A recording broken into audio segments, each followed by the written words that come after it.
Nel mio lavoro incontro spesso persone che mi vengono a trovare per noie vissute all'interno della coppia, quando le incomprensioni si fanno più presenti, solitamente nella fase in cui l'innamoramento e la passione iniziali si abbassano di grado ed è più facile far caso a comportamenti che prima non venivano nemmeno notati o sui quali si sorvolava tranquillamente. Non pochi di loro si siedono al mio fianco e mi raccontano di un senso di oppressione più o meno acceso, che nasce dai comportamenti di un partner possessivo e ipercontrollante. Ho notato che nella maggior parte dei casi esiste una certa confusione tra la possessività e la gelosia e si tende ad assimilare queste due tendenze comportamentali allo stesso significato, quando invece sono due cose diverse, sebbene spesso si leghino insieme in una sorta di associazione a delinquere.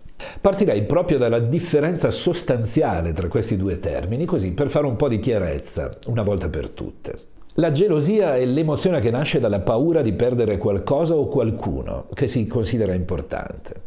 Nelle relazioni di coppia o di amicizia, la gelosia può derivare dalla percezione di minaccia o di competizione da parte di un'altra persona, che può essere reale ma a volte è presunta. Questo può accendere sentimenti di insicurezza e di invidia, oppure la preoccupazione di essere sostituiti o traditi. La possessività invece si riferisce al desiderio di controllare o dominare qualcosa o qualcuno. Nelle relazioni la possessività si manifesta quando una persona cerca di controllare l'altra, limitandone la libertà o cercando di possedere esclusivamente la sua attenzione e il suo tempo. Questo può portare a comportamenti dominanti, coercitivi, spesso ricattatori, che hanno il denominatore comune di una mentalità di controllo sulla vita e le azioni del partner, dell'amico e, nei casi più gravi, di un figlio. Una cosa accomuna spesso la possessività e la gelosia. Chi attua questi comportamenti solitamente è convinto di averne il diritto. Non si rende conto del disagio che provoca in chi si trova a subirli ed è molto raro che si metta in discussione, cercando sempre di legittimare razionalmente il suo agire come reazione ai presunti comportamenti sbagliati dell'altro. Non è raro, infatti, sentire queste persone pronunciare frasi come «sono geloso perché tu» o «sono possessivo perché tu». E se ti trovi nei panni di chi le sente dire spesso dal partner, forse è meglio che ne prendi atto.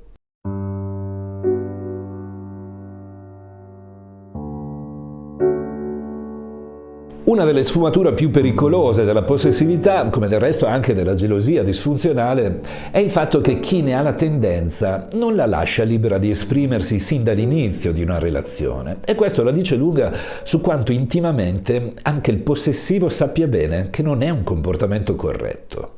La tendenza alla possessività si fa largo nel tempo della relazione, spesso in maniera subdola e indiretta, al punto da impedire a chi ne è vittima di rendersi conto chiaramente della dinamica e in maniera sana mettere dei paletti di rispetto inequivocabili. A fare da sfondo a questa predisposizione c'è un desiderio di esclusività del proprio oggetto di desiderio, che quando è mirato a una persona, che sia un partner, un amico o un figlio, diventa malsano e contamina in maniera benefica la relazione perché spinge al controllo della vita dell'altro. Se partiamo dal presupposto che una relazione sana dovrebbe lasciare a entrambe le parti in gioco una certa indipendenza personale e che proprio in nome di un amore adulto entrambi i partner di una coppia dovrebbero essere felici di stare con una persona che non dipende dalla relazione stessa ma che brilla di luce propria, di spazi personali, possiamo già avere una prima idea di quanto la possessività sia deleteria. Ma come si esprime il senso del possesso malsano? In mille modi, e sarebbe il caso di saperli riconoscere per evitare di diventarne complici. Le situazioni più frequenti, come ho accennato in premessa, vedono la possessività legarsi a doppio filo con la gelosia e quindi portare la persona a un controllo ossessivo della persona amata a causa di una sensazione intima di insicurezza personale. Ogni attività del partner, come uno sport che ama molto, l'uscita con amici o amiche storiche, una cena di lavoro, nei casi più gravi anche l'uscita con i propri figli avuti in una relazione precedente e qualsiasi momento vissuto senza la presenza fisica del controllore possessivo diventa per quest'ultimo un rischio di essere tradito, abbandonato, sostituito e quindi deve essere ostacolata. Su come ostacolare queste attività, più che legittime in una coppia sana, potremmo fare un video di ore, dal momento che esistono 1001 modalità, dalle più dirette a quelle più subdole, per mettere i bastoni tra le ruote ai momenti in cui il partner si prende degli spazi personali. Rispetto a quello che ascolto spesso, posso dire che sono molto più frequenti gli atteggiamenti indiretti rispetto a quelli diretti, e per esperienza potrei eleggere al primo posto la tendenza a far sentire in colpa il partner per la libertà che cerca di prendersi. Non è raro, infatti, che dopo la cena di lavoro o dopo la partita padel domenicale il partner torni a casa e trovi musi lunghi o atteggiamenti ostativi, se non addirittura malesseri fisici inventati a tavolino per instillare un senso di colpa sotto forma di ricatto che suona più o meno così: quando tu sei a divertirti, io sto male. Lo stare male in questi casi è una forma inattaccabile che mette il partner in una posizione veramente difficile. Non può minimizzare il malessere espresso, poiché verrebbe accusato di menefreghismo cosmico, ma nel momento in cui si dimostra dispiaciuto diventa complice della dinamica malata. Spesso in un contesto caratterizzato dalla possessività, uno dei due gioca in maniera molto subdola una variante di quello che in psicologia viene definito doppio legame. Da un lato si invita il partner a fare quello che desidera, ma se fa certe cose gli si dimostra risentimento. Prima si lascia libertà alla persona, addirittura spingendola a seguire i suoi desideri, un po' per metterla alla prova, e poi in qualche modo la si punisce se si comporta in maniera libera. Dietro questa sfumatura si cela l'aspetto più becero della possessività, del quale in fondo è perfettamente consapevole chi è possessivo, dal momento che se non ne fosse consapevole probabilmente sarebbe più diretto. Se ti invito a fare qualcosa che ami, ma che a me darebbe fastidio, possono accadere due cose. Accetti l'invito e poi te ne faccio pagare le conseguenze, spingendoti la prossima volta a pensarci bene, oppure non lo accetti e io avrò ottenuto subito ciò che desideravo. In entrambi i casi c'è una perdita secca perché il banco è truccato.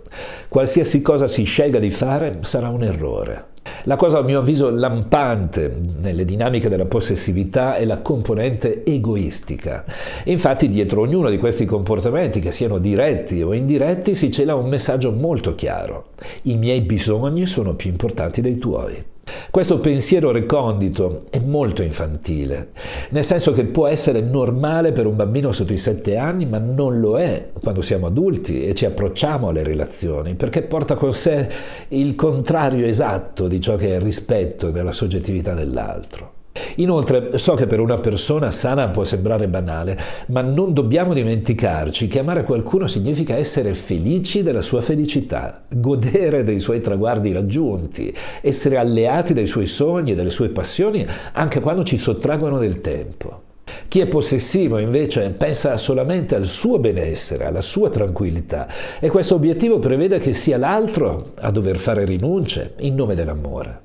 E l'altro ha la sua dose di responsabilità, dal momento che se si innesca la dinamica malata della possessività significa che ha permesso che accadesse, probabilmente per l'incapacità di comunicare in maniera adulta che certe cose non gli stavano bene.